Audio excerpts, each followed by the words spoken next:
Greetings once more. Cela sibingelelane okwesibili.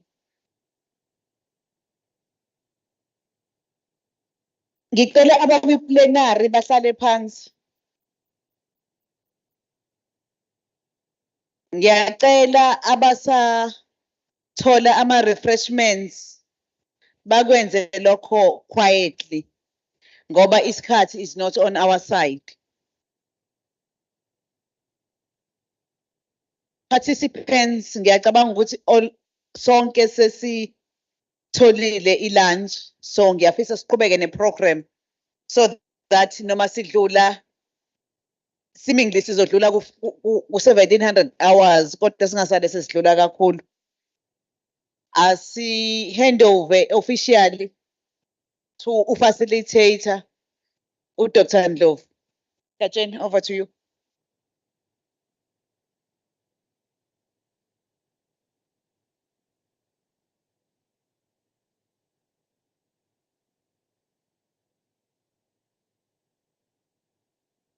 Sanibonani njalo emva kwemini. Ngithemba nise right ke ngiyanithembisa ipanel yokugcina isection yokugcina nje sizohamba msinya. Ngizojoyina ipanel entsha ngisacela laba abala kule panel mangabe bengakabi ngapha ngaphezulu ngisacela ningijoyine ngapha ngaphezulu. Kwi-last panel besimise u-Honorable M Thembe. Ngisacela naye aze ngapha ngaphambili. Oh, ngiyabonga. Ngicela uSomlomo naye aze ngapha ngaphambili.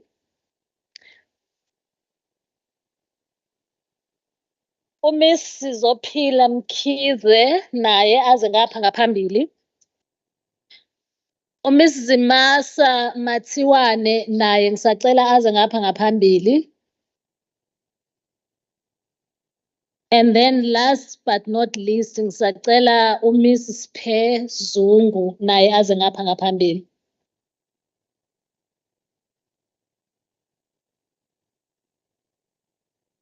Okay. Besahlala nje beselaphayana ngisacela ukuthi asebedlile bathole indawo nabo bahlale kahle. And also to express my gratitude kwi-previous panel. Ebinathi lana noku kickstarter the most important conversation ebesinayo ngapha. Ngifuna ukuthi kwi-organizers ze-event ne-KZN Legislature from the conversations that we've had. Ngiyethemba ukuthi niyabona ukuthi mkhulu kangakanani umsebenzi okusafanele wenziwe. I-dialogue ibalulekile kakhulu njalo uqhubekani nisenza lo msebenzi eniwenzayo so that sizohamba kunye. Singaqala singezwani kungathi siyadonselana but with time we will be okay. This day reminded me of a day in 2021 where I went to facilitate a community dialogue at Calistop on gender-based violence, homophobia, and LGBTQIA+ community. So mengifike endlini eholweni kugcwele abantu and you are thinking uzokhuluma nabantu abasha. But mengifika ngithola ukuthi kukhona nabantu abadala lana abantu abanentshebe ezimhlophe. And because the understanding is that abantu abadala esikhathini esiningi ba resistant to i-conversation around i-sexuality yabantu. Because esikhathini esiningi we cannot differentiate between gender and sex. That's why we insist ukuthi everyone is born a woman and a man, and then we then argue ukuthi abantu bayazishintsha. But talking about ukuthi umuntu uzalwa ewumfazi okanye indoda, we are talking about their gender, on who they are socialized to be, and not their sexuality. I-hormonal dispositions zabo asizazi, ukuthi ba-attracted ebantwini abanjani asikwazi, but for some reason we tend to hold our own perspectives.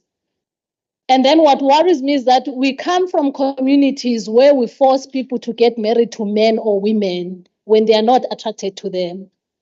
And then at the same time, we then promote gender-based violence, we promote suicide and all other things when people cannot stand on those responsibilities that they are supposed to they are supposed to assume because of society. And also we have the same challenge because sometimes we do not have the marginalized communities within us because siyabajaja. And I loved the conversation from our previous speaker. I think it was Honorable Taluza talking about the progress that they've made so far because of community dialogue. Ukuthi noma inzima kangakanani baba kodwa ngokuhamba kwesikhathi sizayigwinya mos. Ngoba akuyingathi kuya ngokuthi abanye abantu bazifela kanjani njalo bazi-expressa kanjani, and there is nothing that we can do ngokuthi umuntu uzelwe nawaphi ama-hormones noma nawaphi. So I think I'm missing one speaker here. But anyway, oshodayo uzosithola samba. We next panel ezayo sizozwa from intergenerational perspective. I think it's something that was coming out loud from the previous conversations, both from the floor and from the panels, in terms of what can we learn from each other, and also what are the challenges.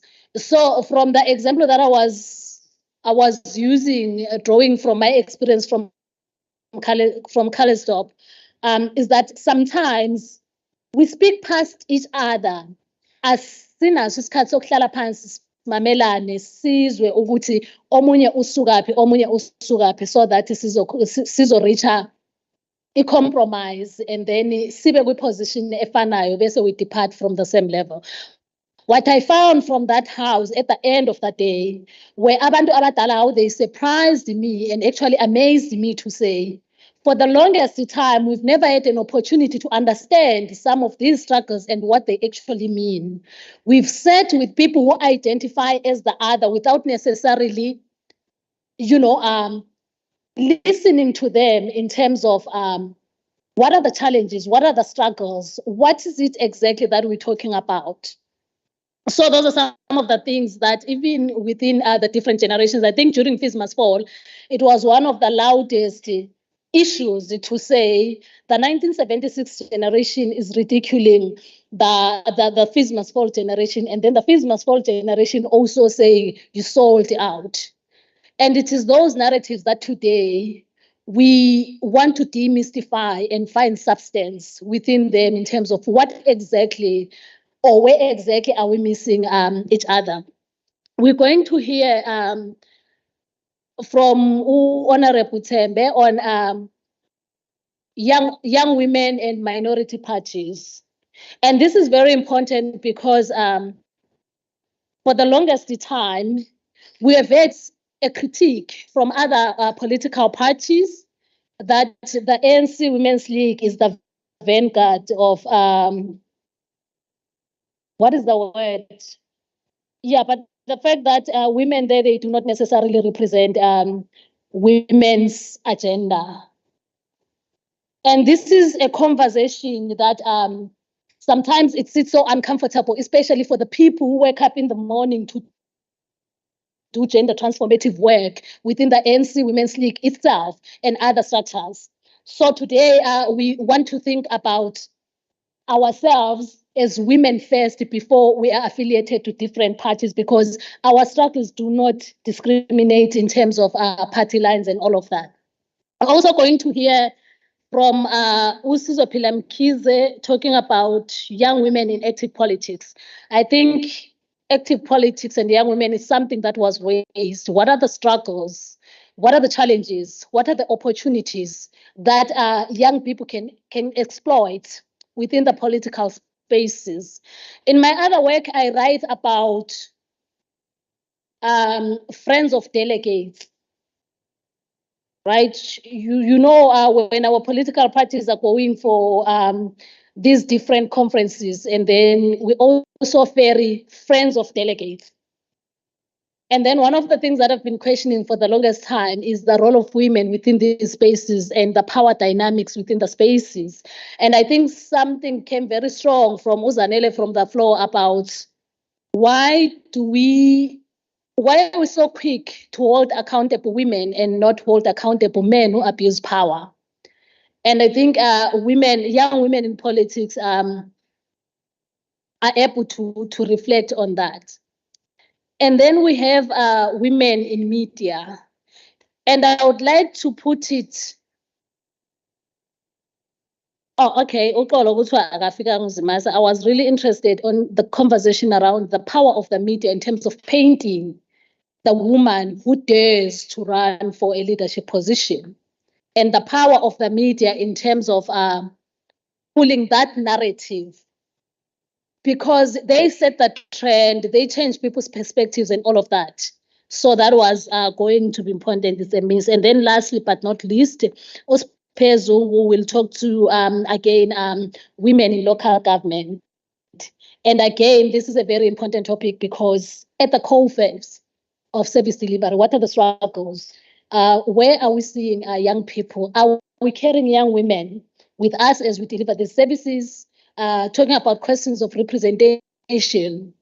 How are women seeing themselves in the shoes of some of the offices that you occupy, some of the spaces that you occupy, and in some of the work that you do? How can you be supported, and how do you carry young women along with you? Without wasting time, I will pass the mic to Honorable Tembe as my first speaker. Thank you.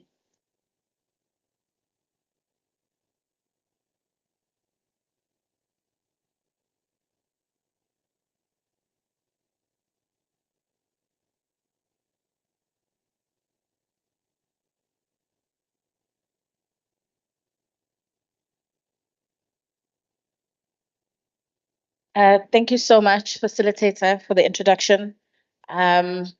Just for some protocols, good afternoon to the Honorable Speaker, my favorite speaker. Good afternoon to honorable members in the House. Good afternoon to my fellow panelists. And last but definitely not least, good afternoon to the amazing, beautiful women that are in the House today. I am probably the youngest of two, or probably the youngest or not the youngest female MPL in the legislature. And that comes with such interesting dynamics. For instance, just today when I came in, I wanted to come and park, and a young man, obviously I had to identify myself, and I said, "I'm Honorable Dembe, please can I come in?" He laughed, and then he said, "Let me just verify that." So, which might be interesting because he went to verify from another man that was like, "No, she's an honorable member," and then I could come inside. But this is just but one of the many things that I have to deal with as the youngest member. And most of it is just not being believed that a young person can be in the legislature.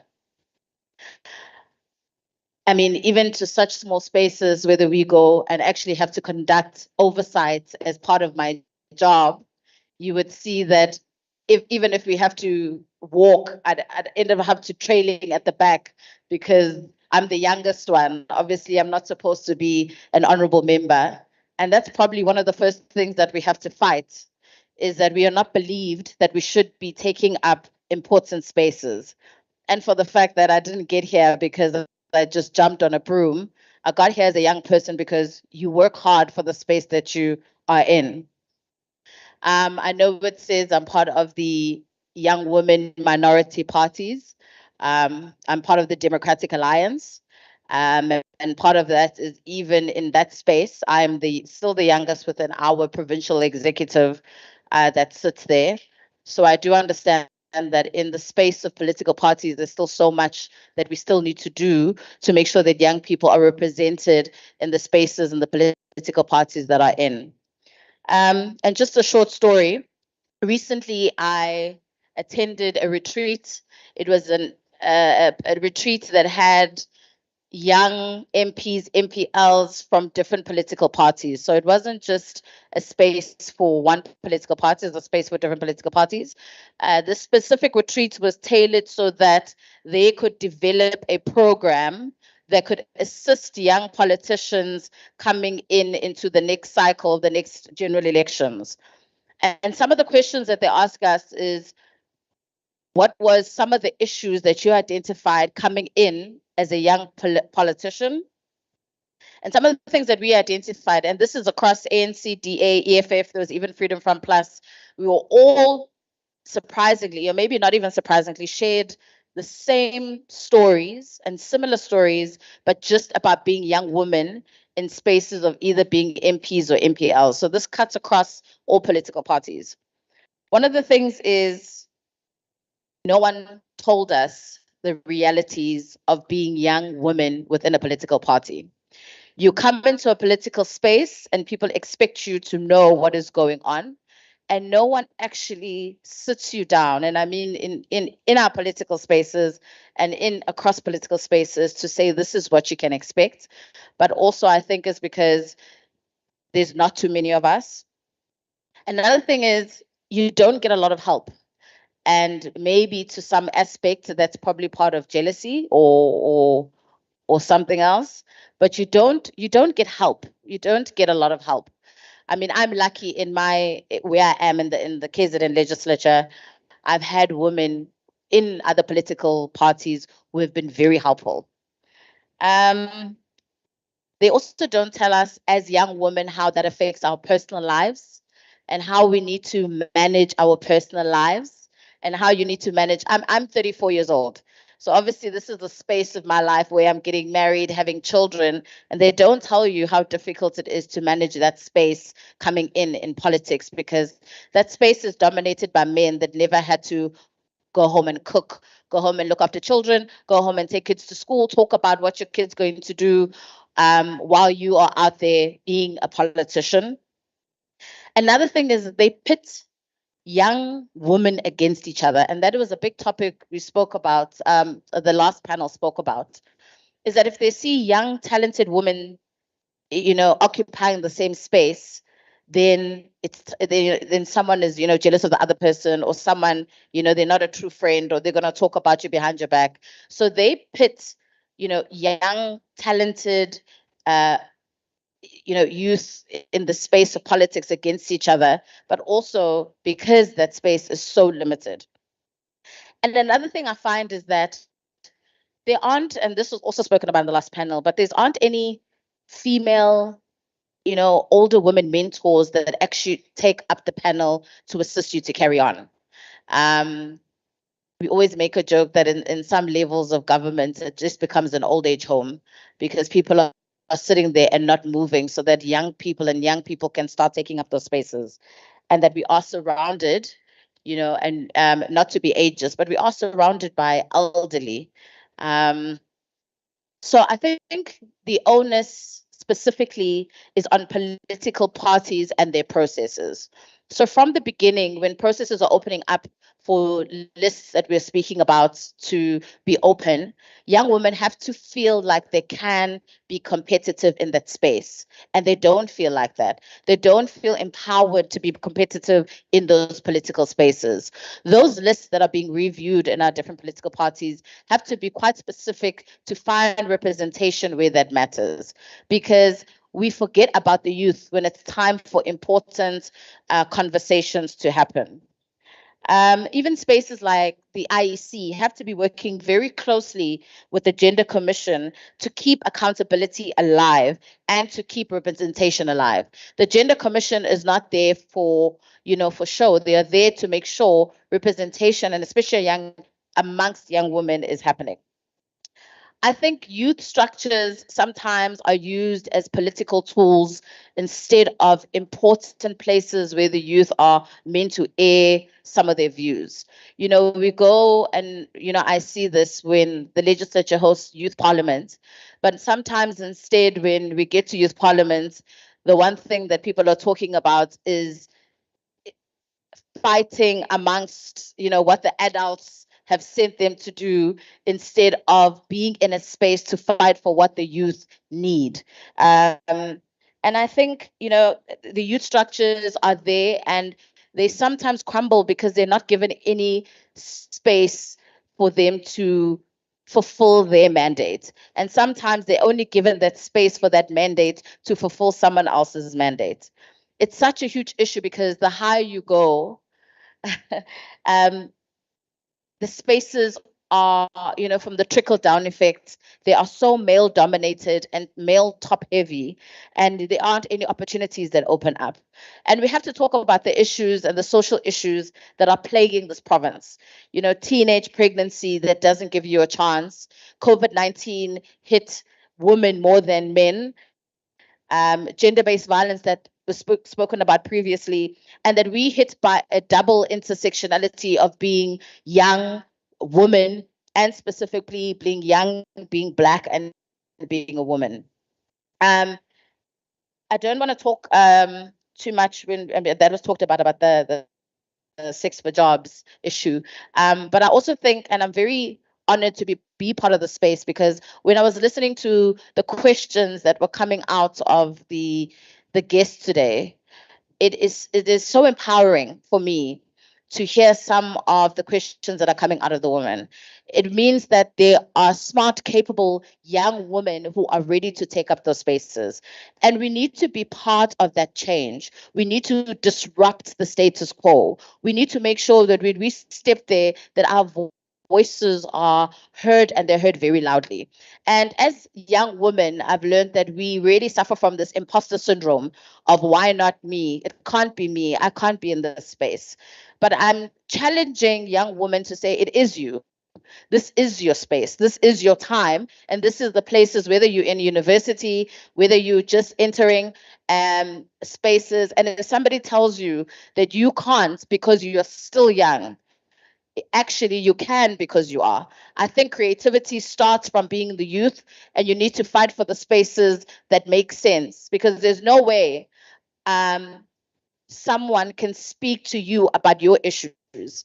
But as I close, just a small little fun antidote is that the Department of Social Development has this program called YOLO, and this program is supposed to take you out of doing negative social behavior and for you to think of the positive social behavior. So I said, if that was me and I was in that room trying to name what that program would be, it probably would not have been YOLO.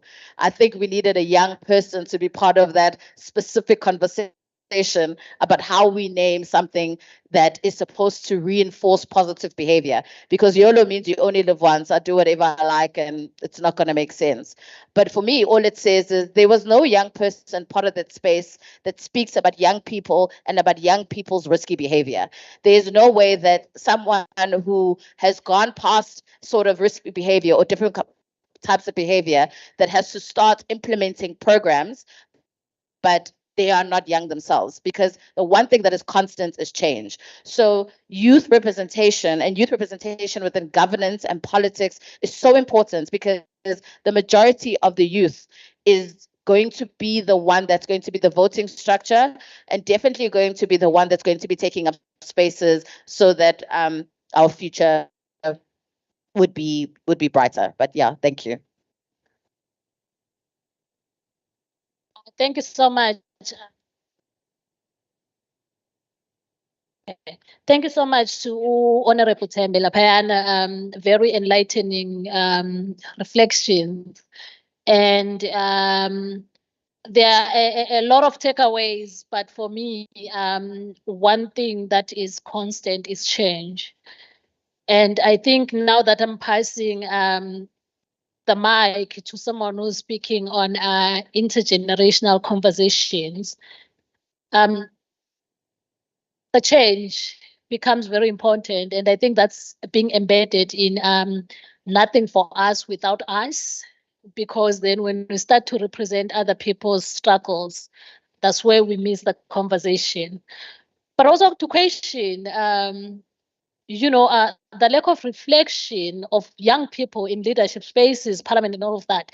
In light of the fourth industrial revolution, where the technology is changing and our old people really struggling even to operate their own cell phones, how are they even insisting not having young people within these leadership spaces is still a mystery or a puzzle that we're still having to go and look for. I pass on the mic now to Usomlomo Mose, KZN Legislature, Honorable Nontembeko Boys. Over to you.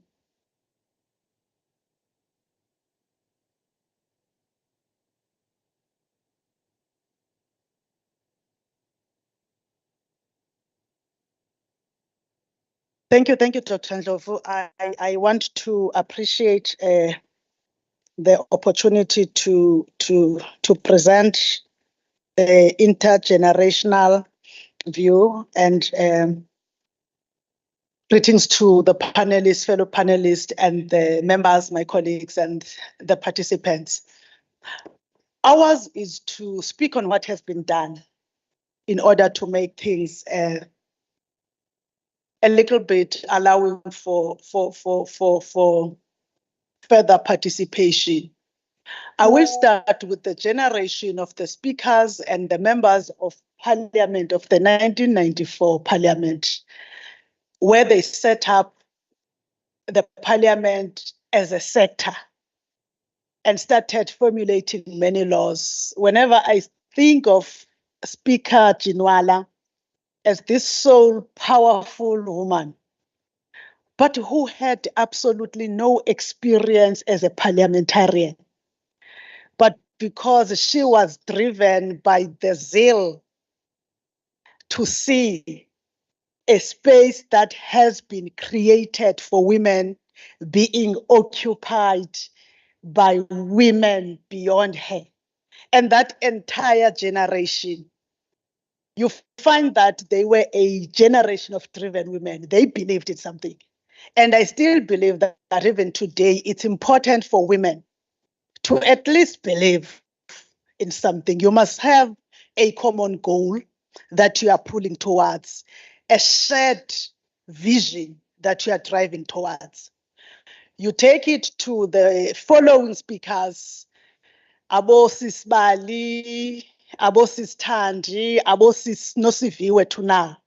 But you come to the province of KwaZulu-Natal, from the time of the introduction of the Women's Parliament, the KwaZulu-Natal is one of the sectors that started, one of the legislatures that started and led sectoral parliament, a legislature that was led by a woman as a secretary, Ms. Naidu, the ancestor around here. They ensured that they create Women's Parliament as a platform of letting women engage and be exposed on how the parliament environment work. We built on that to the current time that we now moving from Speaker Nkonyeni to Speaker Johnson to the current environment of the speakers that have ensured that the discussion now moves in from only creating sectoral or engagement platforms, but we move towards gender sensitive, because those speakers before us ensured that the parliamentary environment was not sensitive to the intersectionality of gender issues, whether it is through the buildings or it is through the language that is used, but also through la parliament participants and Dr. Ndlovu. Awuyigqoki into ezoveza le ndawo, ne? There's a certain way of dressing that is determined by someone elsewhere. You don't wear sneakers. They don't check whether you're comfortable with that. You don't come like Honorable Taluza with uncombed hair. You don't come to the legislature wearing something that is above your knee. So you think that there's nothing in that. But you also use not to have accouchment or maternity leave. So meaning that it is an environment for the women of my age who are no longer going to have children. It means that a man, when a wife is having a child, will not take that leave, because you must be available to serve the people. Now, then a new discussion came that was going to ensure that there is a bringing in of Mabato, Sizo, and others into the environment, building gender-sensitive parliament, sitting down with you and say to you, what are the issues that affect your participation in political parties? Because we understood that you have to come from lists of your political parties or as independents in the coming election. But if you do not know that you can register as an independent, you will not come.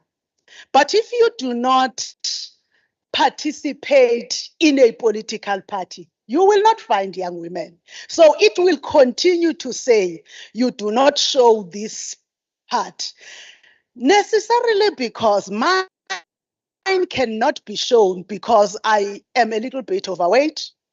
But when I look at the others who are plumpy, they still show it and it looks nice. But it's also about choices. Now, we had to sit with these conversations, involve young people. But you also added in bringing more young women and young people, understanding the issues of gender and sexuality, but importantly, the intersectionality of the needs of gender and sexuality. The legislature of KwaZulu-Natal then introduced the LGBTQIA+ Symposium, whereby we are not going to look at a member on the basis of their sexuality, whereby we are not going to look at a transgender woman as lo mfana ozenza umuntu wesifazane, because we are educated. And for that to filter down, you need young people, because the majority of people in South Africa are young. There are many young people. And when you want to make an impact, you must go to the people that are at a level of conversing with others. You are at the level of influence as young people, whether it's in your tertiary institutions, also in your society, but also in the social activism space. The legislature of KwaZulu-Natal also had to be faced with the reality that some of you will be bored coming here to stay with us the entire day. We had to ensure that we have a few but rich many. We introduced the bill back type of communication so that we welcome people to participate without coming but without paying. That is to accommodate a young person who does not have imali yokuthenga idatha. Those were allowing you then, after you have listened, to make alliances and then go back and participate in your own space. But we do not end there, Dr. Ndlovu. We have civic education. Where we go, we started at Mangosuthu University of Technology, speaking to young people about the importance of participating in the decision-making of this country through registering to vote. We do it every year before elections, whether it's local government or any time. It's part of one of the third mandate, which is public participation. So when we are doing that, we are actually teaching young people about the mandate of parliament so that they get informed and build an interest of what is done by a parliament. Where do I go when I have a problem? You can't go to a ward councillor for something that does not belong in local government. These we are doing so that many opportunities are created for the occupation of young women. Lastly, there is a women's caucus that is led by the chairperson, Eliwe Madlopa, which then targets young women, expose them to budgeting issues and matters of governance. But it further empowers us who are already in government on gender budgeting, so that when you are adopting a budget for health, for instance, it's my favorite example of gender budgeting. You do not only look at the issue of employment of doctors, nurses, other things and resources, but you also look, man, okay, what about reproductive health? I-access to umuntu wakwamhlaba uyalingana to reproductive health. What about affirmative health? Because you also need to be affirmed. Because when young women and young people are not affirmed, they will not participate.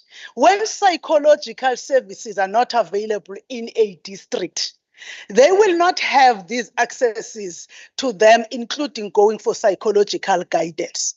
You then go on to say, in education, it's not about a teacher in the classroom, but it's also about the type of curriculum that is offered in a school. The packaging of that curriculum must be spoken to in the portfolio committee. When Honorable Madlopa is doing that, we then have Honorable Mbatha coming through the Quality of Life Standing Committee to oversee the government departments. How do they do that? We do that for one purpose, to ensure that there is creation and of vigilance. And we believe that when young women are educated, empowered, and vigilant, they will then participate in the decision making of the country. Thank you.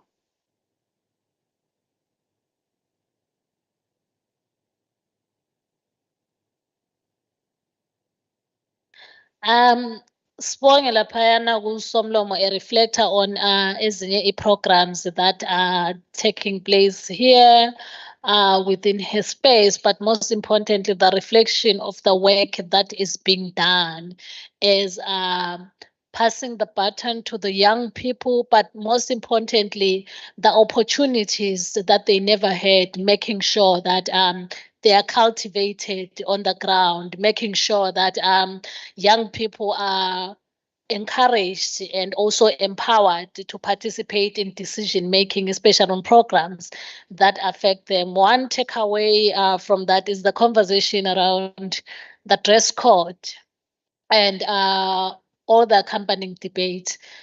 I think one thing that I like to hear about is when men argue that They are the protectors of society. And I asked them, you are protecting women and children from who? What is the beast that exists out there? So much that as a whole community were preoccupied with the idea of security. Sesabani ngaphandle, ngubani lo ome ngaphandle esimsabayo, so that kufuneke amadoda asivikele kuye. Kube indoda ifuna ukudrive ebusuku, wesabe enye indoda ngaphandle ukuthi izoyithathela imoto. Ufuna ukuhamba esitradweni ebusuku entombini yakhe, wesaba ukuthi enye indoda eliphara izamthathela imoto. Kube ngamantombazana ahamba ngaphandle esaba ukuthi amadoda amanye ngaphandle azoyidlwengula intombazana okanye adlwengula abantwana. Kanti kahlehle lana, when we're talking about security, sikhuluma nobani, njalo ngubani i-security threats. This is something that I want to throw to the men, all of them in the house, ukuthi let's ask each other, make sibuzane ukuthi yini le esabeka kangaka ngaphandle singamadoda. I'm passing the mic on to Usizophila Mkhize, Young Women in Active Politics. Over to you, sis.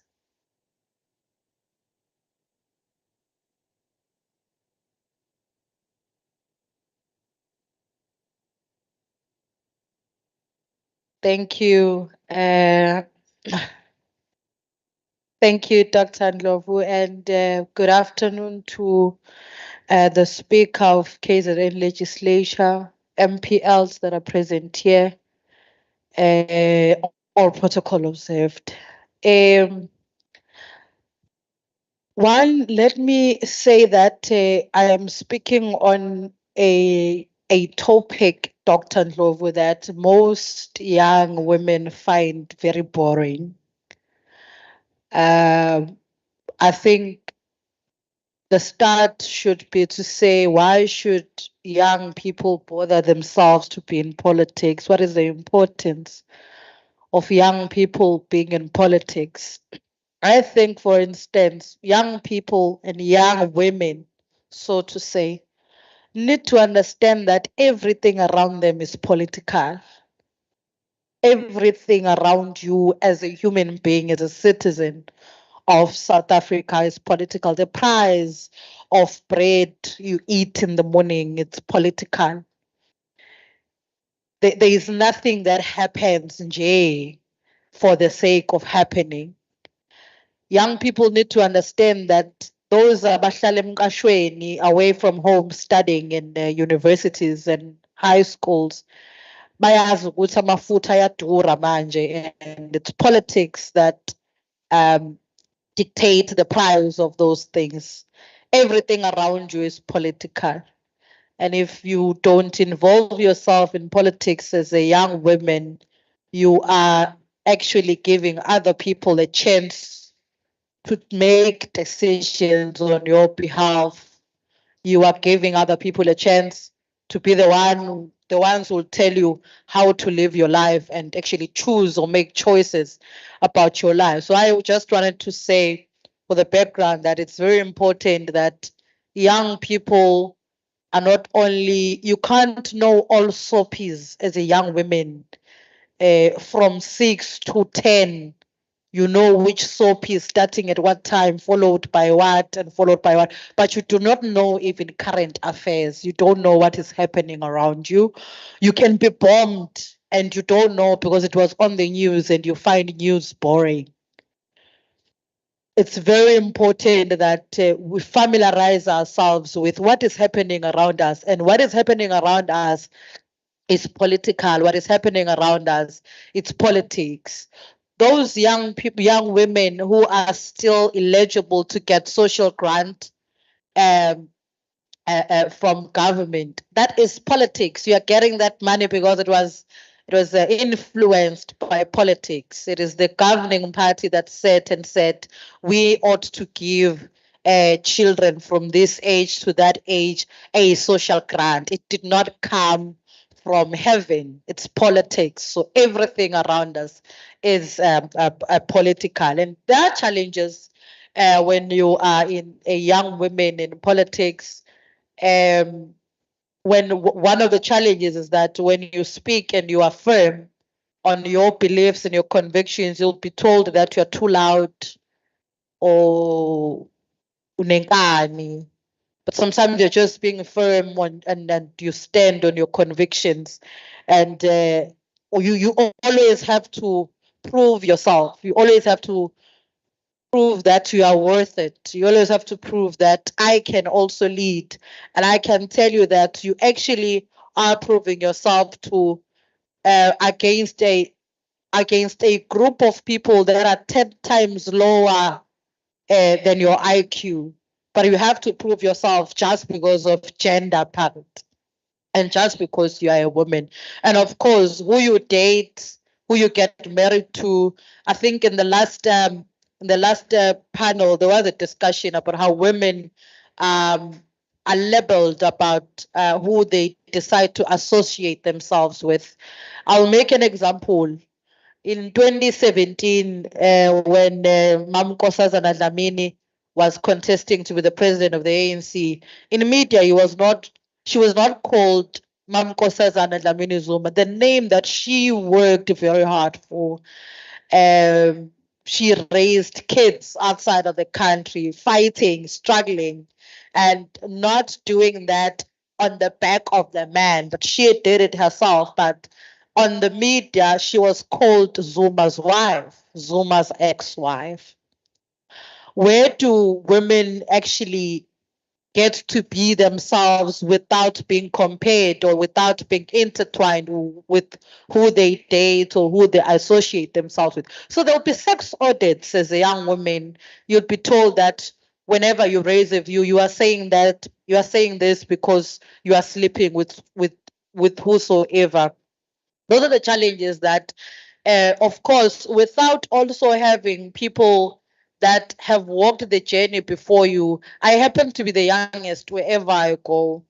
Right now, I'm the youngest in the PEC of the ANC in KwaZulu-Natal. I've been the youngest in the Youth League. I left the Youth League while I was still qualifying. I'm 30 years old, but I recently left politics of the Youth League, singing Dal.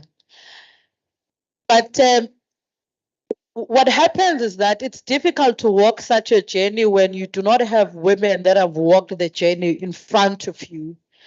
And also the caliber of women that have walked the journey in front of you becomes very paramount, because you'll have women that have walked in front of you, but who despise young women, who see young women as a threat, who see young women as people who are coming to take up their space, and women that do not really believe in other women. And I think it's just resilience really that helps one to strive.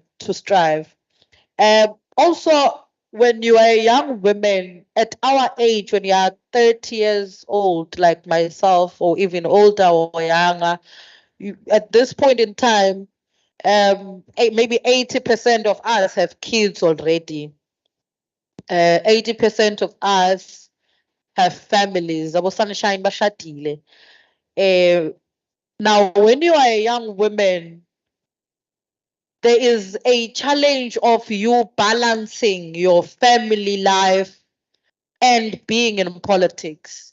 And I can tell you, a male counterpart can be absent from the space, from the political space, for a good 6 months, but no one is going to make a noise. But you are absent for that 6 months.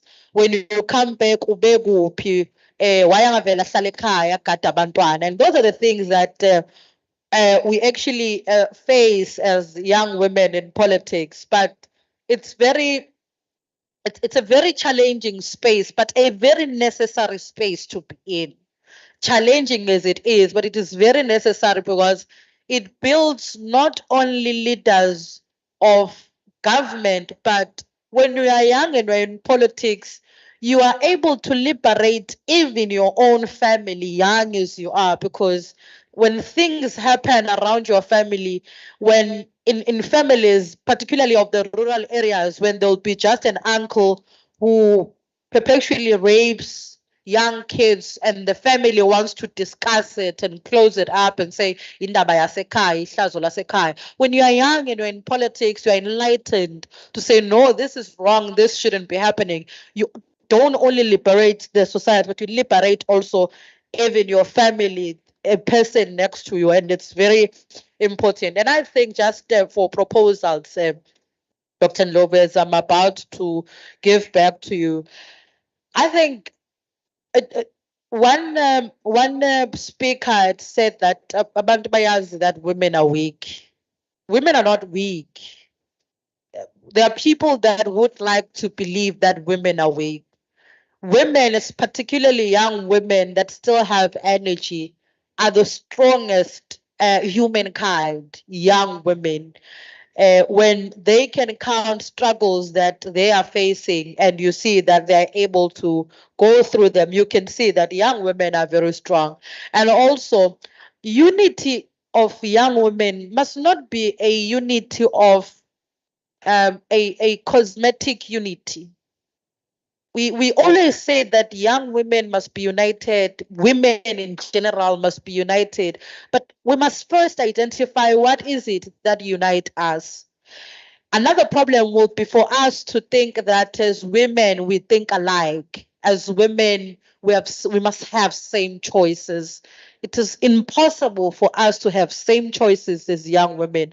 So it's very important that we learn to tolerate each other. It is important that we learn to accept each other's choices as young women, and be educated on accepting other people's choices. And having these types of conversations, Honorable Speaker, I think it is really going to help. And we're glad that you brought this program here in Umlazi.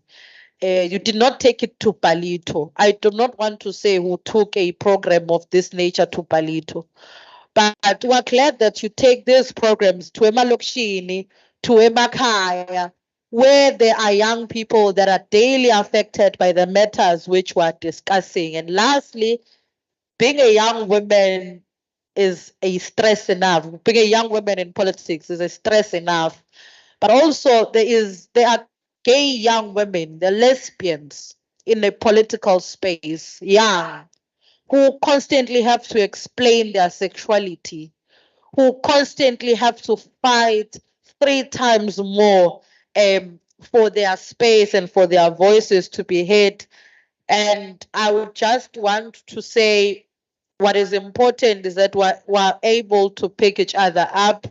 And I'll quote as I close Umamu Charlotte Matleke, who said, "And if you can rise, always bring someone with you." Thank you.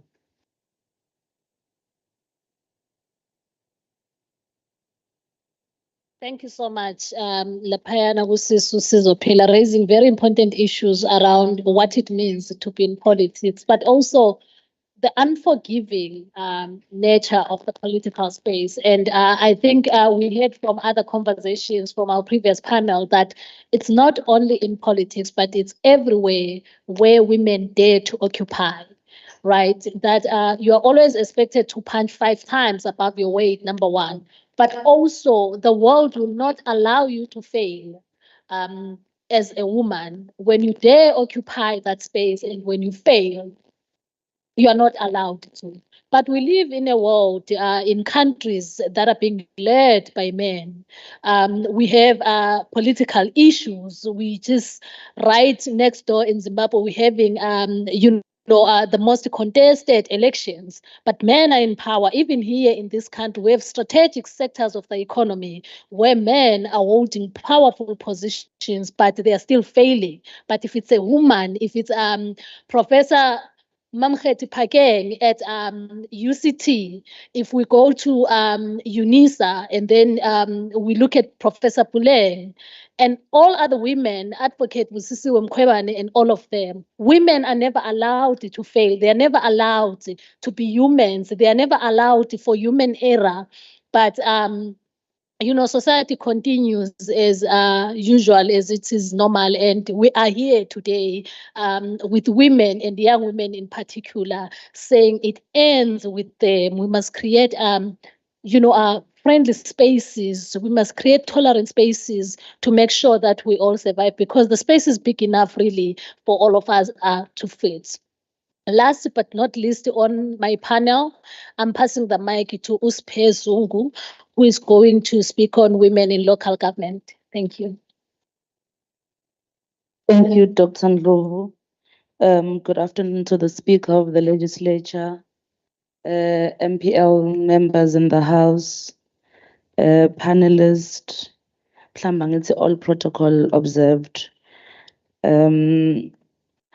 Let me start by making a disclaimer. In agreeing with the politics is the order of the day. It's a social order. I think that's an acknowledgement as young women across different sectors. Whether sesontweni kunepolitiki esontweni. Isekhaya kunepolitiki yakhona, and there's patriarchy even at home. So local government as a sector is also not immune from the politics. In fact, it's what is central to everything that is done there. Dr. Ndlovu, I'm a beneficiary of programs like this one, enziwa legislature. Being a beneficiary of these programs, these empowerment programs, has shaped my growth, both in education and in the sector where I'm deployed in local government. I'm a beneficiary of a quota, which is 50-50, the policy of the African National Congress. There's a huge role that needs to be played by women. Moreover, I'm a beneficiary of a 40% of the Youth League. Young people must take center stage. In fact, we deserve to be in the main table in all decision making, because our time is now and there is really nothing for us without us. So to ensure that the government of the ANC delivers to our people, young people in particular, there must be young people in those decision-making processes. Having said that, I'm a beneficiary of the youth parliament and program like this. In fact, dating as far back as Gogo Makhosi Ntuli, who was the chair of the I can't remember which committee, but in the legislature, is which quality of life, Honorable Speaker. We are indeed standing on the shoulders of giants who believed there's no liberation, social liberation without liberating women. And when you're liberating women, you are really transforming a society. Having been a beneficiary of a quota system, akbanga just because I'm a woman, and being in local government is not immune to any other political structure, in other political formation. It's not a beauty contest. Njengoba Shilo usizo next to me. It require more than the qualifications. It require experience. But I was given an opportunity by my organization with no experience, and I'm the only young person in the council. the only young person in the executive committee of a municipality. That comes with its own challenges. Eyokuqala, from not only from men, because men it's an obvious one, but from women. Sefikelana-ke lo sathatha ikhundla zethu because bona bathi bafundile. That's another challenge. Any challenge is having views, general. Chairing a committee about community services that maximizes public participation in the district. And one of noma enye yama portfolios within the community, kuna gender, there's youth.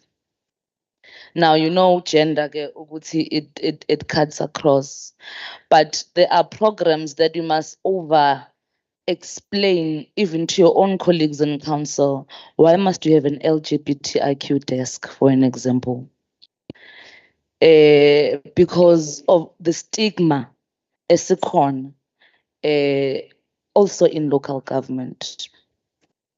Obaba bethu noma bethu abakakwazi to fully accept us, and unfortunately it takes nathi to be part or to actively speak up so that they accept us. Kuma local government elections in 2021, ama-stats akhishwa IEC, 29 years into democracy, only 37% out of 213 municipalities were women. 12.5% were ward councillors that are voted. And the difference was the PR system, the quota system. And in majority, it's the councillors of the ANC through the 50-50 policy. Now, issue guthi, the struggle of women emancipation is not about to end. We're still going to fight in council amongst ourselves as women, because not all women, like Antunte, no Honorable Vuisa, no Honorable Makosi, to mention a few, are accepting of us as young women in leadership, who see an opportunity ukuthi kumele basigrume, sikhule, and we are a generation eza emva kwabo, not because we're here to take over. We're a very patient generation. In local government as well, we've realized that the patriarchal system will not build inclusive societies, but it's also about Leo drift and other problems are amongst women in particular. Ngoba umamwini says siyabantu besifazane, we entertain patriarchy. Uyayichaza ukuthi in a relationship and home nasemsebenzini, but where as challenge akhona ila khuluma khona about yoke of oppression, that we must realize ukuthi siyabantu abasha, young women in particular, we still have challenges of issue of sex, issue of color, and the issue of class. Now, in local government, as a young woman given a responsibility to lead, you engage or you must lead programs now in ensuring that abantu abasha, they feel part, young women in particular, part of programs that are implemented by government. I know local government is merely for service delivery, amanzi, umgwaqo, ugesi, and so forth. And we tend to ignore social issues or social services. Kube ne program yamaspala where a young woman must address a forum of abafelokazi. You go to a forum, remember, sifike with no experience. We're given an opportunity to learn and grow within the ranks. Akekho zokucoacha. what do you say to our fellow guys? Because ngikholela ukuthi ayikho into ongayisho engabenza bafile whatever form or shape if we haven't traveled that journey that they have traveled. Kunama programs that are relevant, that address our social issues, but Tina as young women, as patriarchy is that we can't address or we can't be in the forefront of those problems, of those programs. Kunosisi abancane abaningi abahamba umkhosi yomhlanga noma abahlolwayo. It's a very good program ukudila with the scourge of HIV and AIDS or other related diseases. Within lezo intombi ikhuliswayo, they are taught how should a girl behave. But ayikho training ethi kusasa, how are you going to lead within the environment? We are taught to follow. We are taught kukhona panelists that spoke of ukuthi kumele sibe submissive, but abakufundisi into ethi emsebenzini ke when you are leading people nini la kumele ube submissive khona, because remember, I will represent only yourself as a woman, but the office that you are holding in some instances. Now, when do you get to be submissive in doing kanjalo? The uhulumeni ANC who spoke of noma ensured that kunama set asides, the 30% set aside of women, youth, and the disabled. When we speak of women, we don't want to include young women. Rather, young women must be beneficiaries of the youth 5%. Yet these women are the youth, yes, but they are women. It does not only happen in councils, as Lalagwan, even in the administration. It is even in politics. It is like that. Now, how do we then ensure that we fight for our space as young women in these set asides? We don't actively participate in trainings that are required so that we are able to render services or be equal to the task as women.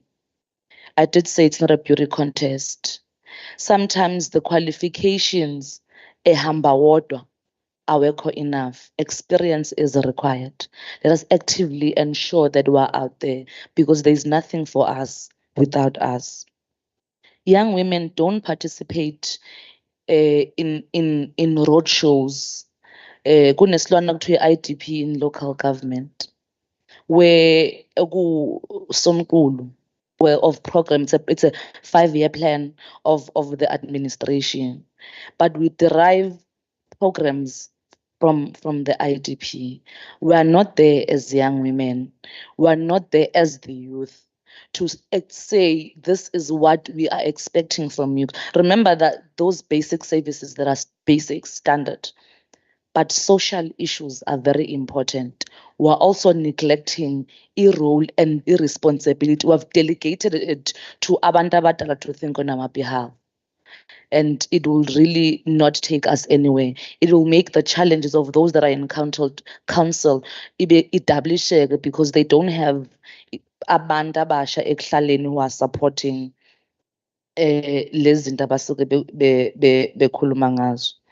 We understand also sengivala ukuthi a more meaningful engagement on women representation is needed. It needs all hands on deck. Ukuthi sisebenzisana. I'll not quote umama, but to write on that quote.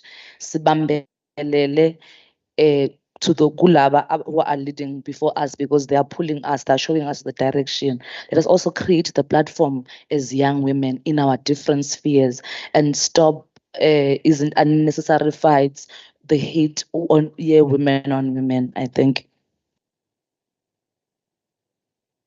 Thank you so much, Sisuspe. And I think we all agree, Uguti, it was befitting for Uspe to close this panel because of how she went on.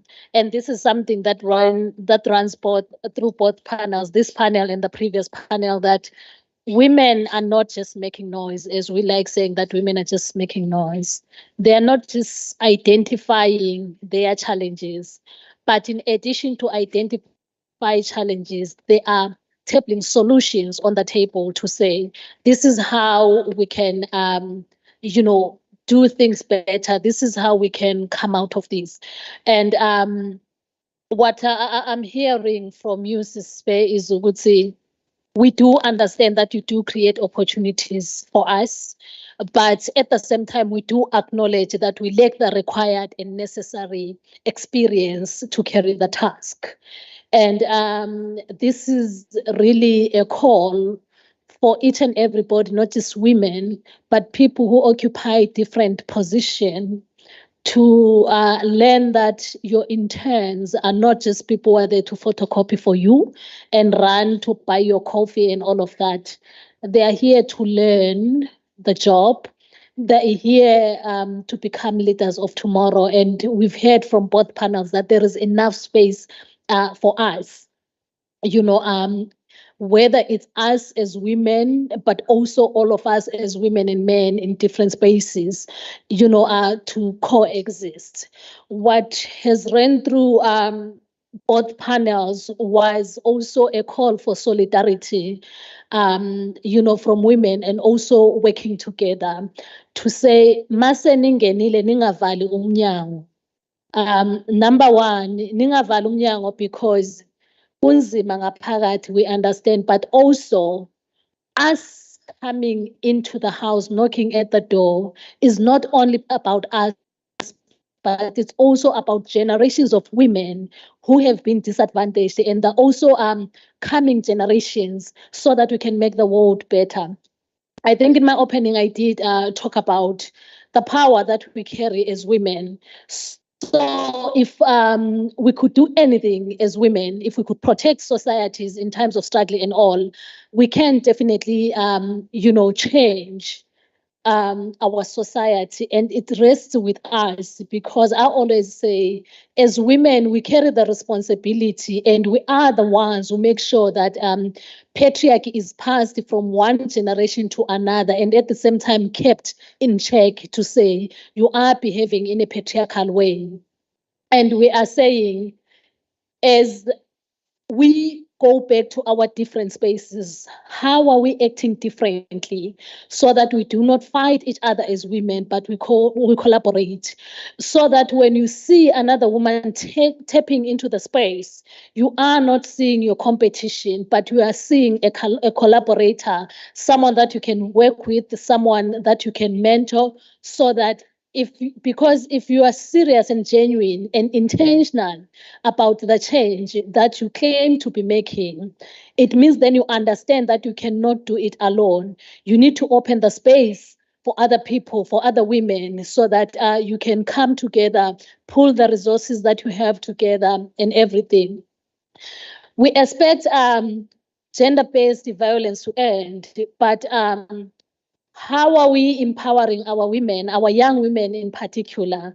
The capitalist system is already violent there. And on our previous panel, we had someone from the traditional leadership, a very important and strategic space. How are we ensuring that we prioritize land rights and property ownership? Because when we go to the banks as young women to look for a house, you need to pay that house together, or you need to pull a payslip together with someone else who's your partner at that time.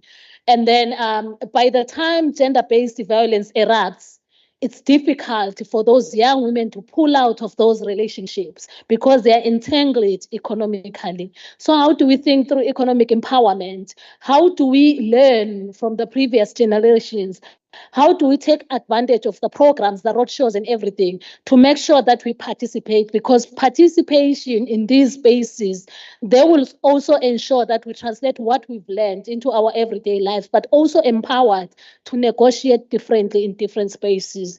I'm going to open the floor for a few questions, a few hands. I think we still have about 10 minutes or so. Please make the questions very brief or your comments to the panelists. I'm taking hands. If there are any. 1, 2,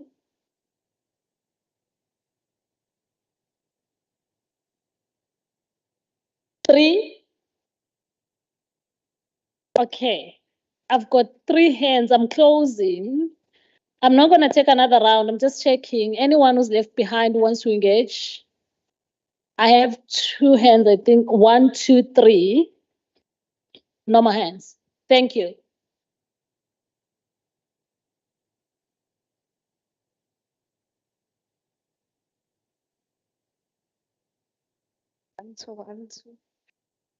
I'm going to be very brief. My name is Mo Olu.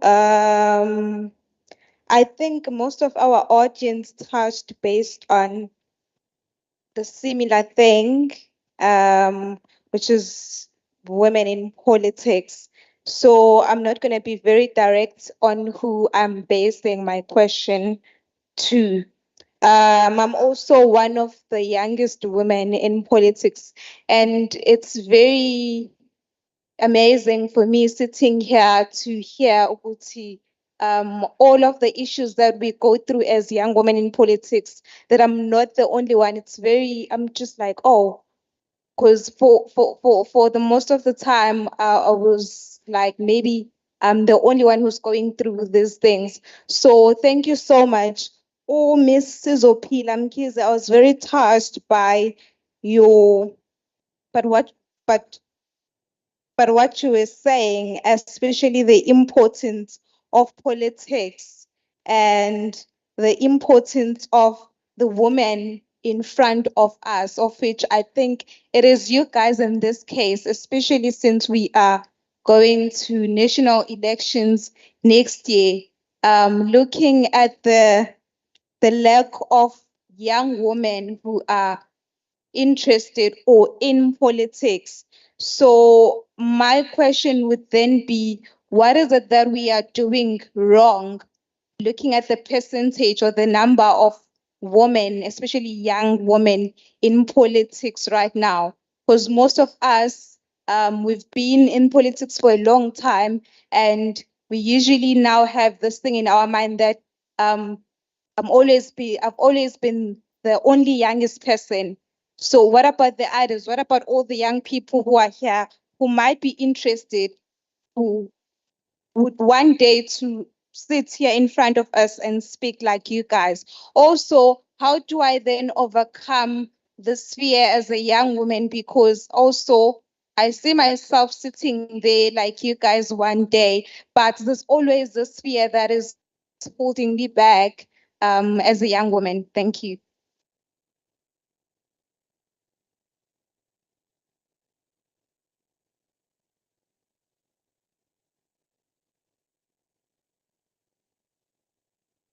Sanibonani again. Okwami this time around akukho okuningi. Cela nje ukudlulisa ukubonga as i-team yase-MUT ukuthi nisamukele la ekhaya nisimeme. We learned a lot and we appreciate you guys. Konke nikushilo kuwele endlebeni ezwayo, kuwele emhlabathini ovundile osazominisa imbali eqhakazile. Siyabonga.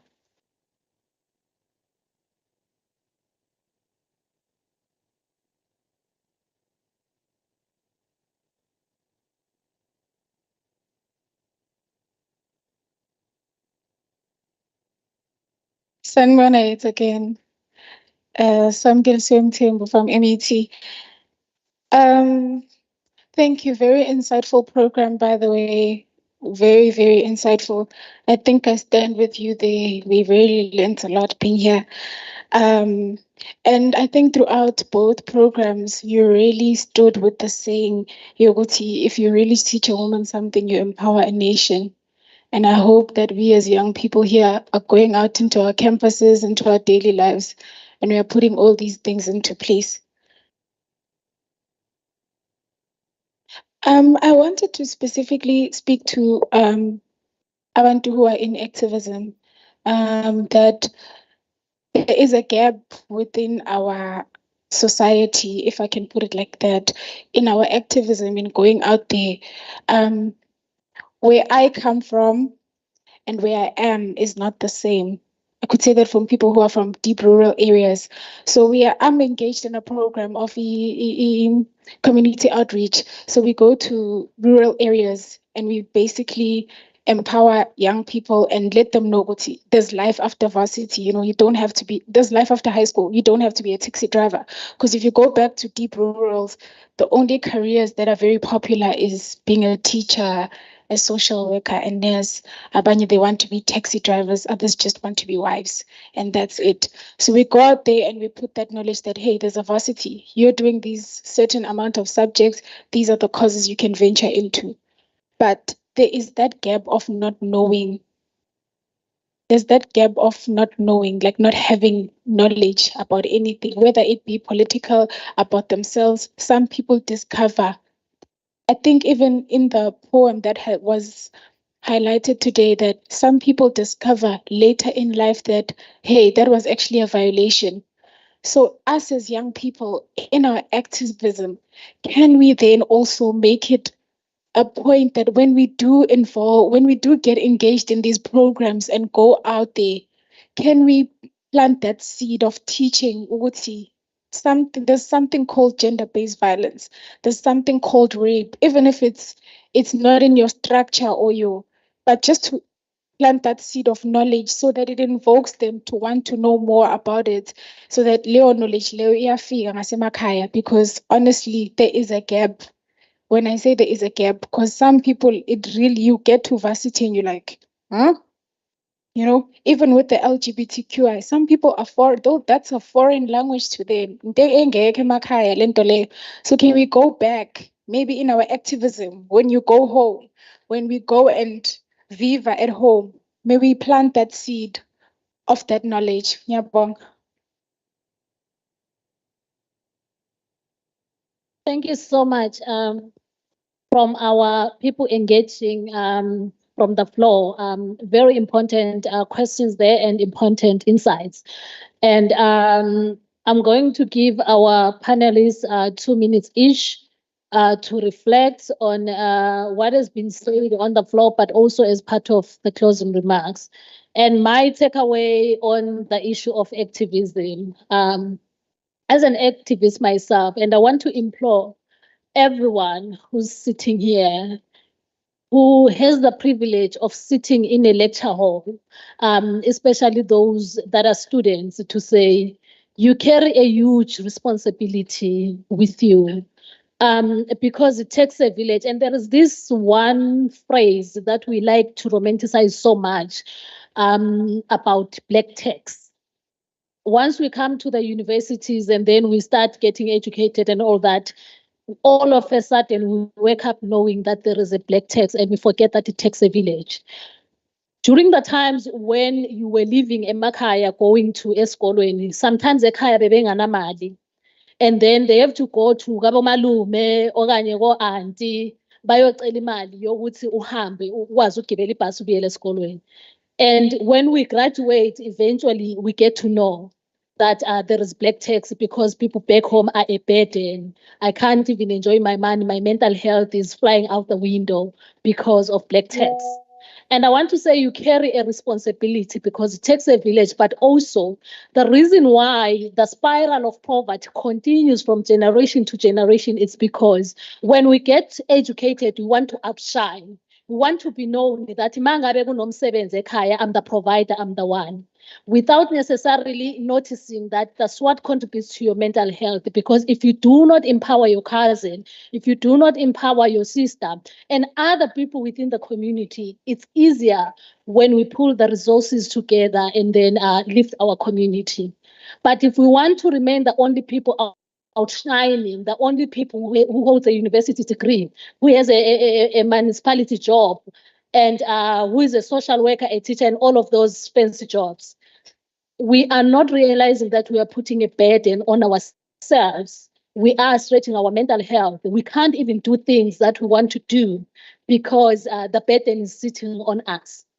So I just want to say, carry the activism back home. Remember that it takes a village to raise a child. Also, you owe that village where you come from, you owe that community, you owe that township, because they raised you as a child. But also, it's your duty. If you want to see poverty, slowly disappearing from your community, you ought to do something. Carry that DUT prospectus every time when you go home, even if it's an old one, so that another child can see what is happening and can learn. Be patient about people back home who do not understand some of these concepts.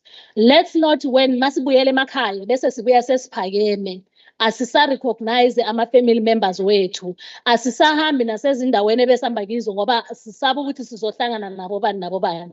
Laba bobani bekuwabantu besihlala nabo, noma ngabe kuthiwa after passing your matric they stayed behind. Because I know that's one thing that is being said in our communities when we're growing up, to say, mufika lapha ku-matric, after the matric results, that's where you know who's your community.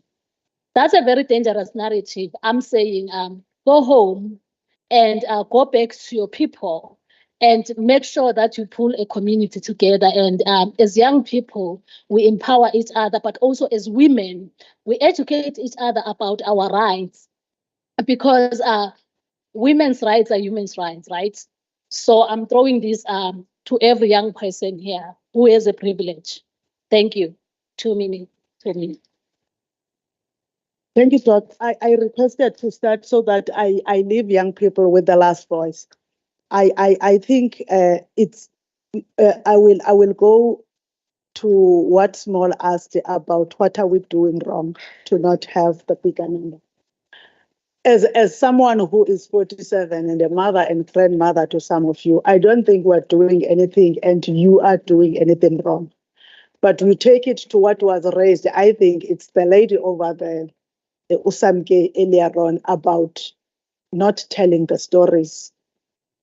I was in CISPOC recently with Speaker Mapisa Ngagula, who said she thinks that she owes us. Tibizwa young again nakule sector yethu kuthiwa young. She feels that she owes us as young parliamentarians by not sharing the experiences with us. And I also think that probably colleagues, we are guilty of not sharing the experiences with them. Let's talk in our political parties with the young women and the youth in our parties about their journeys. Let's document the journeys, not for self-gratification, but the achievement of our political parties, and share with the young in our political parties, all of us, because each political party that exists in South Africa and is represented has its own blueprint in terms of contribution and changing South Africa. But eventually, the political party that through the contract, which is a manifesto that gets voted into majority, which makes government, has a blueprint that becomes the blueprint of the Republic of South Africa, which you must all tell.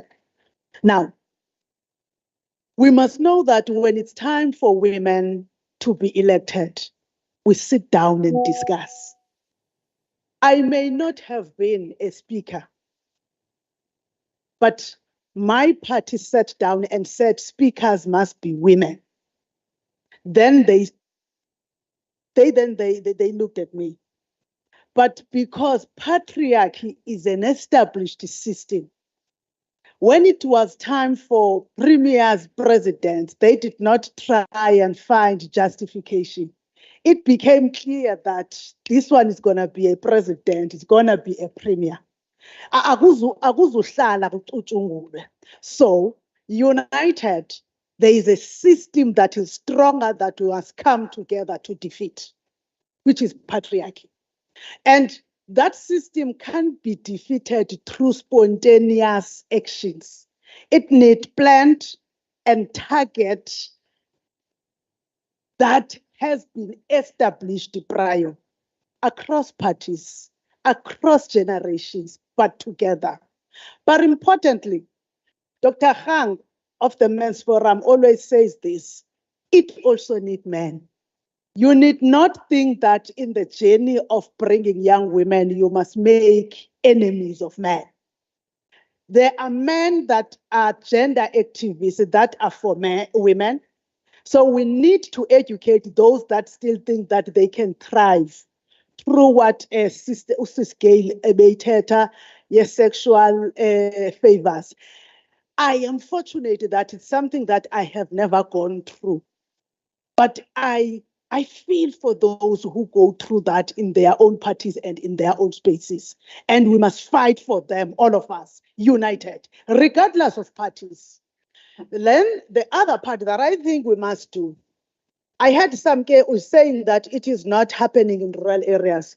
You know, Dr. Ndlovu, that young person is from the deep rural of Nkandla.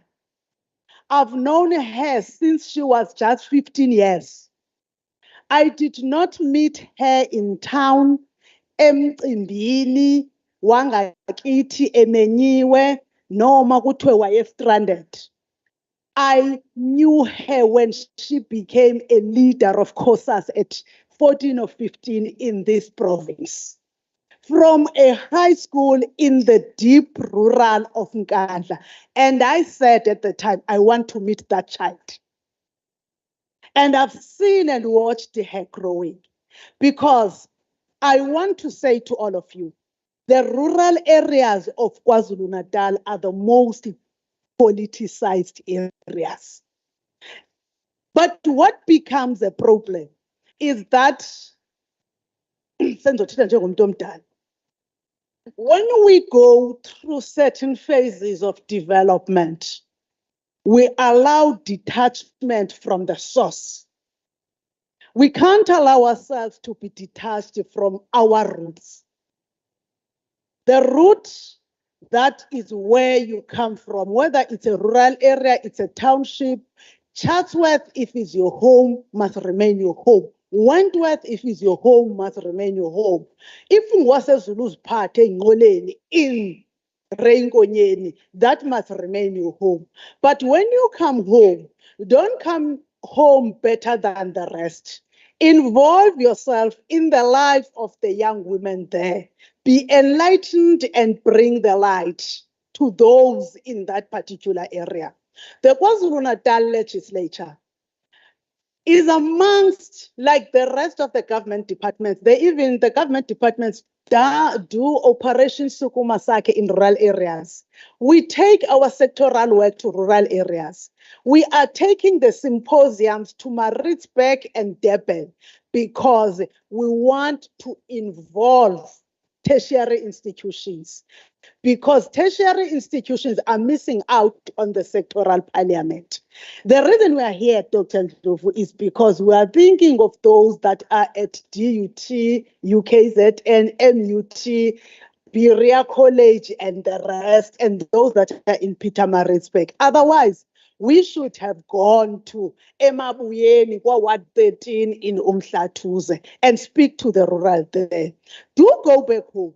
With what you have learned, ask them what are they doing. The LGBTQIA Symposium have representatives from all districts. You will be surprised that people from Josini participate here and tell us horrible stories that they have fought and beaten in Kwamhlabuya. People from deep rural areas participate in the preparation for children's parliament. Young women writing poems about their experiences. There was this young lady, and somebody can go unozindaba. Unondaba othandizindaba. A lady who, in the anguish of a child, a daughter, in the anguish and frustrations of my job, is able. Sometimes we get sometimes frustrated by those people called academics when we are in IBED.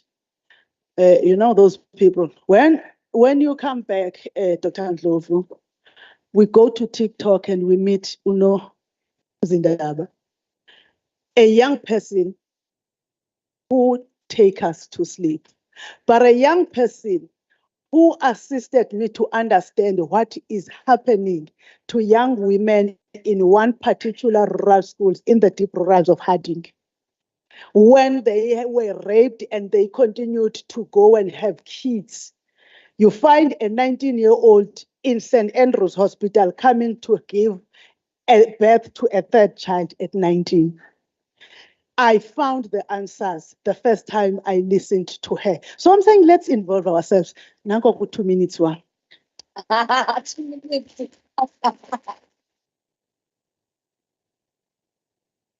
Thank you, Speaker. I won't be long because of time, but I think it's also important for me to say, you know, it was very interesting listening to my fellow panelists, which is also very inspiring, and it's very lovely that I get to meet them today. And why I say that is that, you know, even though we come from different political homes, it is very important that we have competitive politics. This is what keeps democracy alive. And it's important as well because we also need young, you know, schools in our own political parties, that we need to have political schools for young people that are growing up so that places like this can in turn develop into people who end up sitting here. I myself was part of a political school in my own political party. And now I'm a facilitator in the political school so that I can pay that sort of forward. So it's very important that is being paid forward in our specific political homes, and that competitiveness in politics is important so that we can all keep each other accountable. And Usmo was talking about fear. I say, Usmo, sometimes people never tell you when they're sitting here that they are still afraid themselves. And I think you should do it in spite and despite of fear. In part of my favorite poem, I'm not going to say poetry because it's not my song suit, is that when you are liberated from your own fear, you unconsciously give other people permission to do the same. But also, I think that fear is also blocked because we can stand here and sit here and act like we are still not afraid. And that you feel that, oh, I can't, but people must young people must take up those spaces despite that fear. And just on a small nugget, I'm very grateful, and I continue to be grateful to be part of spaces like this. I think I never get a chance where you're comfortable to say, you know, I've made it. I think it's always important to be gracious in the spaces that we're in. And I'm very still to this, you know, this day, and hopefully one day even more. I'm excited to also see the caliber of young women that are coming out those spaces. And those gaps must be filled where that woman and these young women that have been asking amazing questions and them being here, that gap needs to be filled quickly, and get more into political schools where that generation of young women gets turned over very quickly, so that these conversations are more about how do we progress than how do we start. But thank you so much.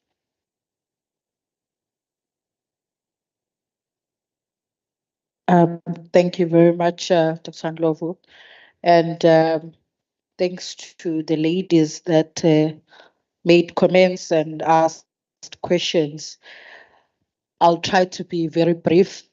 One, on having women that you look up to. Lucky enough, I have someone I can say I look up to right next to us here, Auntie. Not only her, but she's one person in our structures and in our organization that symbolizes the quoting that says when you rise, always take someone with you. When in politics it happens, uguti Umanite will say something that you don't like, Sunshine will say something that you don't like, and for maybe a week or two, you think you are at loggerheads with each other, but it's very important that politics and political views and political preferences do not come in between us as women, and in making sure that us as women were able to continue to uplift each other. Noba ngabe kuthiwa kuleya nkomfa you were supporting whoever, on the other conference you were supporting whoever, but it must never ever come in between us as women, for us to be able to uplift each other. I think my sister has really covered it when she says everyone is full of fear. There is no one who is mastered not being fearful. When I came here, I was fearful of the crowd that I'm going to be speaking to, but we always have to overcome that fear and make sure that you do it anyway, as fearful as you are, but you do it anyway. And ours is the struggle between yesterday and tomorrow, and we must always try to strive. Lastly, I think on the gap, Utate spoke about the gap, and someone, I think she left, or she's in the bathroom or something. Okay. Oh, there she is. The gap between the urban and the rural, it's something that cannot be fixed by one person. But as you said, Dr. Ndlovu, that it takes a village to raise a child. So teachers, like Andinde was saying, that I started my activism at 14 years. So teachers is nduna, nginga nenduna ke, mina is nduna, and every other leader in the society, utisha makaya uyahlonishwa. Those people have a responsibility of making sure that they educate these young people. They educate young people, they educate young women, they educate the society, because one person, you can't wait for Sizopila to come back in Nkandla. There are people in Nkandla right now who must do the job of educating the society, so that when Sizo comes back, she comes back just to add on the information that is already there in the village. Thank you.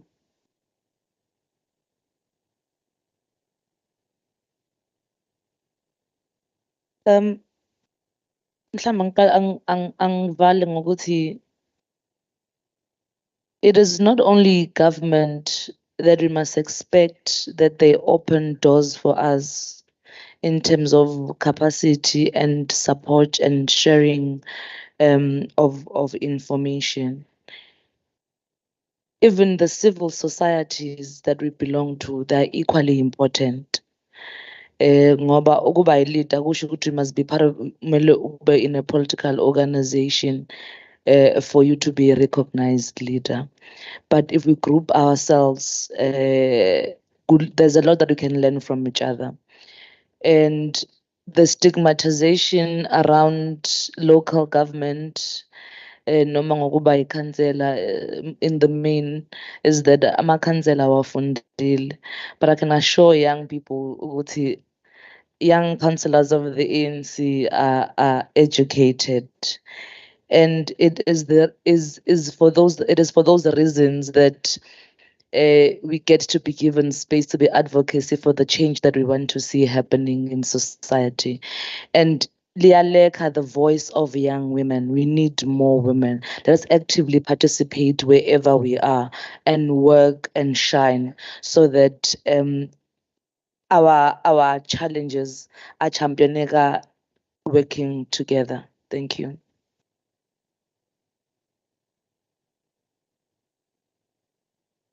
Program Director angizibongele, ngibonge nakubo bonke abantu abahloniphekileyo abebe kule hall namhlanje. Ngibonge kwi-audience yethu noku-engagwa. Kwi-panels zombili, Nkosi yami, ngiyabonga futhi angazi ukuthi mangithini, ulwazi olungaka engizohamba nalo. Ngiyabonga kakhulu. Sengibuyisela i-mic ku-Program Director. Ngiyabonga.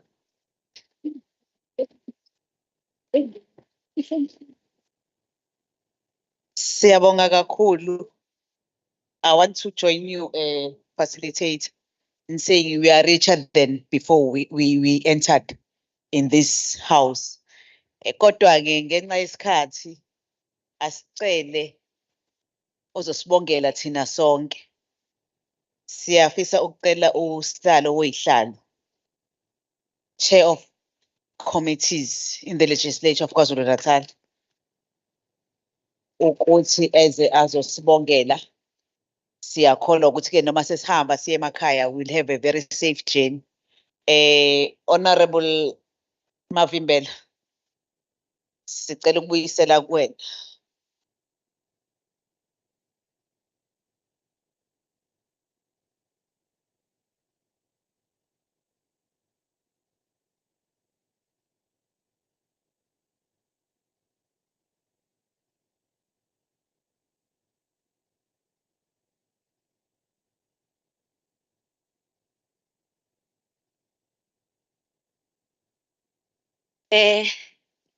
Thank you very much, Program Director with a disability. So I'm adjusting on your disability. Now I'm having my own disability, which is different from yours. To our Honorable Speaker and the facilitator of a session, my name. So I'm a doctor by association from today onwards, Dr. Hlengiwe. Ngicela unginake Hlengiwe, please. Ungamphazamisi Program Director. I am a doctor by association because Hlengiwe is a doctor. I'm also a doctor today. Bonke nje oHlengiwe that are in the house are doctors today. Our beautiful audience of the day. Let me start by giving out the tokens of appreciation to our panelists. Before I start, amazwi okubonga khona ngisale ngedwa la ipodium yabo. Ngicela ukuthi ngiqale wesizo kule province yaKwaZulu-Natal umntana enduna ndim. Okusho ukuthi-ke you are a second mntwana enduna. You can ask whoever who has been here before bazokutshela ukuthi ubani umntana enduna. Ngicela ukuqala ngomntwana enduna the junior uSizophila Ntwenhle Mkhize, the legislature of KwaZulu-Natal. Thank you so much. Ave uswenkile we mntana enduna, hayibo. Ngicela ukulandelanisa. Yabona-ke ngizokuyeka ngokho useceleni, ngithanda uma kuthiwa umancwane, uyabona. Ngicela ukulandelanisa ngomancwane. Angazi noma lento ibikhulunywa kuba lapho kuhlangana khona abantu abasha ukuthi there is a theme for the day. The way you have dressed, it means you have discussed somewhere. The KZN legislature is saying thank you very much for your participation.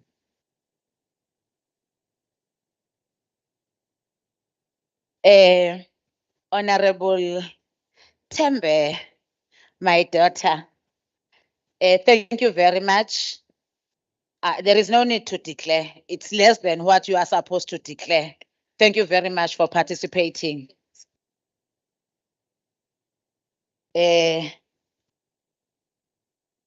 Amagama amafishane kakhulu, Nkosazana Dokotela.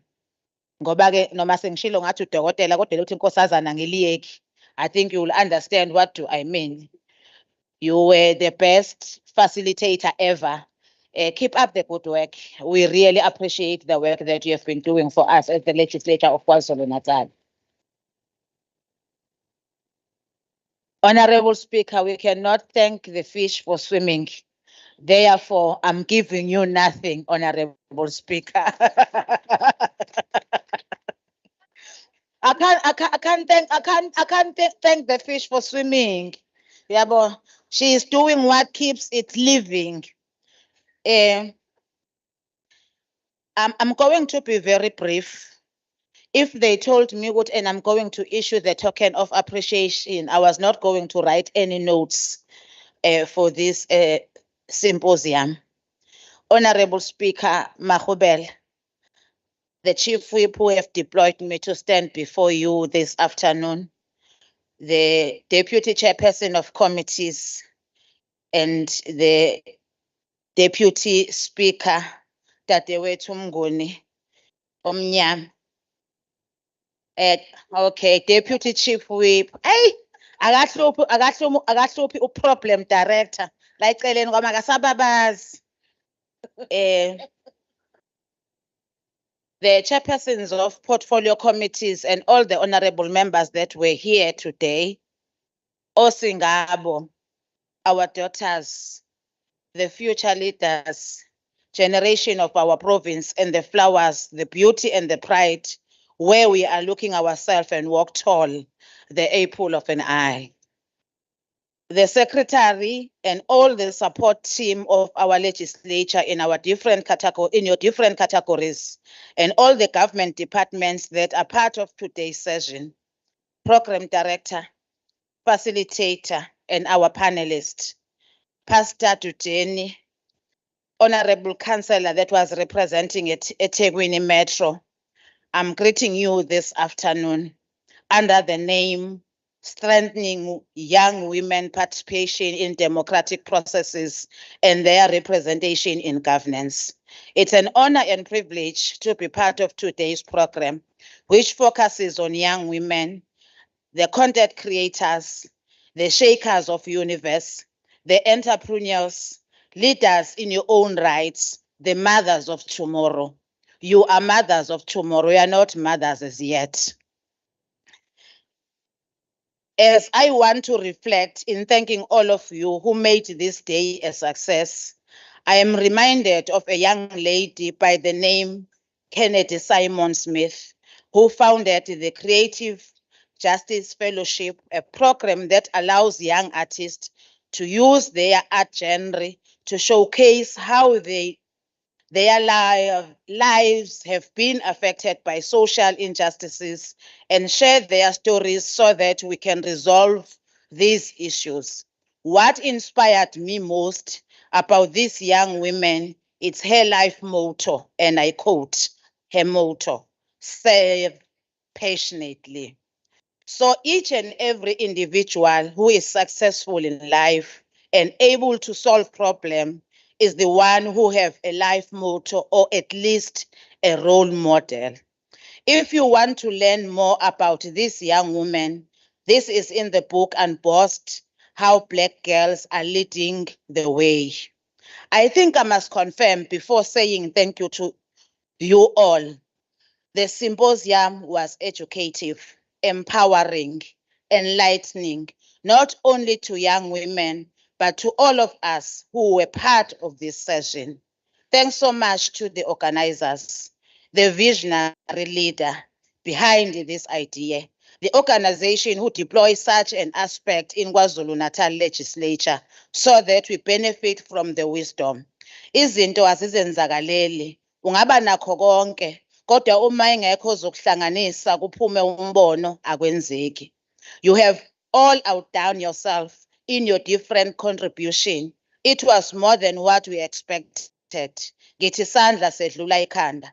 Nobody obengenza kangcono kunani, but it's not yet over. Let's continue to empower more of the society and be the leaders of the society wherever we are and excel. That's all I can ask from all of you. Ngicabanga ukuthi you have elaborated with the rural people. I'm part of those people that are coming from the rural areas of Enhlwathi. Le kwanja iphume basho njalo abantu mabesukela.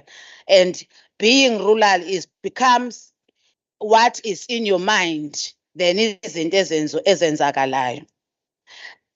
There were those who were making sure this program is a success behind the scene. You are also acknowledged and appreciated, as much as I'm not calling upon your names.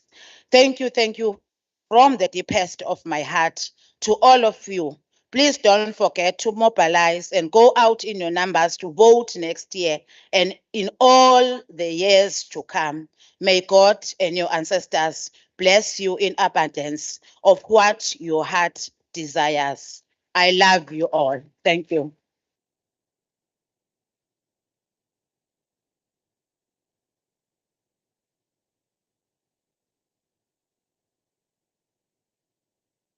Siyabonga kakhulu ukubongwa.